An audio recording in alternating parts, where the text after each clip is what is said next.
सुप्रभातम। संस्कृत विमर्श YouTube channel पर मैं ब्रजेश त्रिपाठी आप सभी का हार्दिक स्वागत करता हूँ। संस्कृत साहित्य बहुत विशाल व समृद्ध है। संस्कृत में असंख्य नीतिपरक प्रेरणार्थक श्लोकों का प्रयोग हुआ है। ये श्लोक व्यक्ति के व्यक्तित्व का विकास करते हैं, साथ ही मानव समाज को सन्मार्ग की ओर प्रेरित करते हैं। ये श्लोक वर्तमान समय में अत्यंत प्रासंगिक भी हैं। संस्कृत से इतर अन्य भाषाओं में भी समय समय पर उद्धरण के रूप में प्रस्तुत किए जाते हैं। आज हम विद्यार्थियों के लिए उपयोगी 11 सुभाषित श्लोकों की चर्चा करेंगे। भाषासु मुख्या मधुरा दिव्या गिर्वाण भारती तस्यां ही मधुरम काव्यम तस्मादपि सुभाषितम।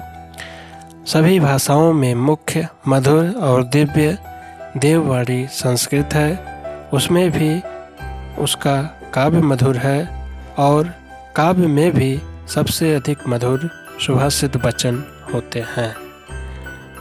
सुखार्थिनः कुतो विद्या विद्यार्थिनः कुतो सुखम सुखार्थी वा त्यजेत विद्या विद्यार्थी वा त्यजेत सुखम।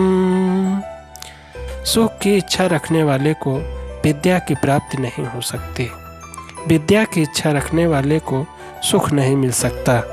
इसलिए सुख की इच्छा करने वाले को विद्या का त्याग कर देना चाहिए तथा विद्या की प्राप्ति के लिए सुख का परित्याग कर देना चाहिए, क्योंकि विद्या की प्राप्ति कठोर तपस्या से होती है, न कि सुख से।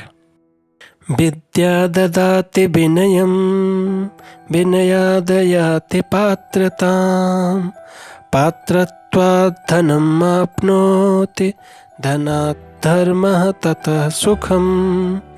विद्या विनय देती है, विनय से पात्रता आती है, पात्रता से धन की प्राप्ति होती है, धन से धर्म की और तब सुख की प्राप्ति होती है। जल बिंदु निपातेन क्रमशः पूर्यते घटः सह हेतु सर्व विद्यानां धर्मस्य च धनस्य च। क्रमशः पानी की एक एक बूंद गिरने से घड़ा भर जाता है।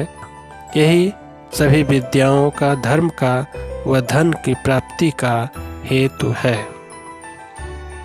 काक्चेष्टा बको ध्यानम स्वान निद्रा तथैव च अल्पहारी गृहत्यागी विद्यार्थी पंचलक्षणम। एक विद्यार्थी में 5 लक्षण अवश्य होने चाहिए। कौवे की तरह जानने की चेष्टा, बगुले की तरह ध्यान, कुत्ते की तरह सोना, पहाड़ी और गृह त्यागी होना चाहिए। नमन्ति फलिनो वृक्षाः नमन्ति गुणिनो जनाः शुष्क काष्ठश्च मूर्खश्च न नमन्ति कदाचन। वृक्ष फल आने पर झुक जाते हैं, गुणी लोग विनम्रता से झुकते हैं, परंतु सूखा वृक्ष और मूर्ख कभी नहीं झुकते हैं। चिंतनीया हि विपदाम आदावेव प्रतिक्रियाः न कूपखननं युक्तं प्रदीप्ते वह्नि न गृहे। विपत्ति के पहले ही उसका समाधान कर लेना चाहिए। विपत्ति आने पर उसका समाधान ढूंढना उसी प्रकार अनुचित है जैसे घर में आग लगने पर कुआं खोदना। प्रियवाक्य प्रदानेन सर्वे तुष्यन्ति जन्तवः तस्मात् तदेव वक्तव्यम वचने का दरिद्रता। प्रिय वाणी सभी को अच्छी लगती है, यहाँ तक कि जीव जंतु को भी अच्छी लगती है। अतः हमें ऐसी ही वाणी बोलनी चाहिए।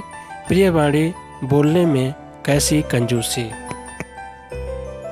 उद्यमेन हि सिद्ध्यन्ति कार्याणि न मनोरथैः न हि सुप्तस्य सिंहस्य प्रविशन्ति मुखे मृगाः। उद्यम परिश्रम से ही सभी कार्य पूर्ण होते हैं, केवल इच्छा मात्र से नहीं, क्योंकि सोए हुए शेर के मुख में हिरण स्वयं प्रवेश नहीं करता, अपितु शेर को स्वयं ही प्रयास करना पड़ता है। आलस्यम ही मनुष्याणां शरीरस्थो महारिपुः नास्ति उद्यम समो बंधो कित्वायं नावसीदति। आलस्य मनुष्य के शरीर में रहने वाला सबसे बड़ा शत्रु है, के समान कोई मित्र नहीं है। उद्यम करने से मनुष्य कभी दुखी नहीं होता, वह जीवन में कभी निराश नहीं होता है।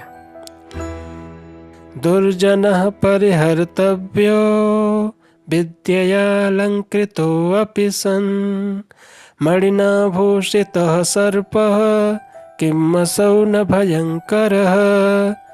दुर्जन चाहे विद्या से विभूषित भी हो तो भी उसका त्याग कर देना चाहिए, क्योंकि मणि से भूषित सर्प क्या भयंकर नहीं होता। संस्कृत विमर्श यूट्यूब चैनल को लाइक करें, सब्सक्राइब करें। पुनर्मिलामः। धन्यवाद।